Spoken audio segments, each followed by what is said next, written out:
Terminal 1 of Halo Campaign Evolved starts with something surprisingly normal. A bunch of UNSC soldiers arguing about whether someone actually managed to eat an entire Aleutian Nightcrab. I think I said that right. Marcus Hudson refuses to believe it. Each leg of the thing can be over a meter long, but Ava Lang simply tells him, with enough butter, anything is possible. The next morning, the man who supposedly ate it calls in sick. And suddenly, Hudson isn't so sure anymore. A few days later, Dawkins enters the chat bragging. He just scored 357,277 points in Slip Space Invaders. He talks so much trash that he jokes that the UNSC should have him training Spartans. Then, Lieutenant Melissa McKay appears. Her score, 401,959. She absolutely destroyed his, and Hudson immediately makes sure Dawkins never forgets. Later, they're arguing about hypersport racing. Ethan Graves has been watching since the Quazon 24 for what feels like forever, and Hudson spends the entire conversation making fun of him, until he realizes one of his favorite racers is still competing. 10 minutes later, he joins him in watching. For most of this terminal, that's all it is. Friends joking around, playing games, watching sports, trying to make life aboard a military ship feel normal. But then September 16th arrives, and the entire conversation changes.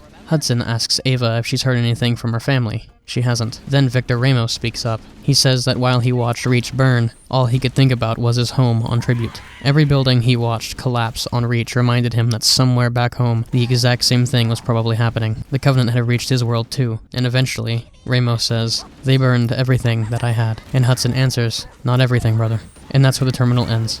Because these aren't just random UNSC names, several of them are members of Fireteam Raven. Dawkins and Melissa McKay are soldiers connected to the events of Halo the Flood, which is a novelization of the first game. These are people who are about to fight on Installation 04, people whose lives are about to become part of the story we've known for decades, but at this moment they don't know any of that yet. They're just soldiers aboard the Pillar of Autumn, eating too much food, competing for high scores, watching races, worrying about their families, but in 3 days, they'll arrive at Halo.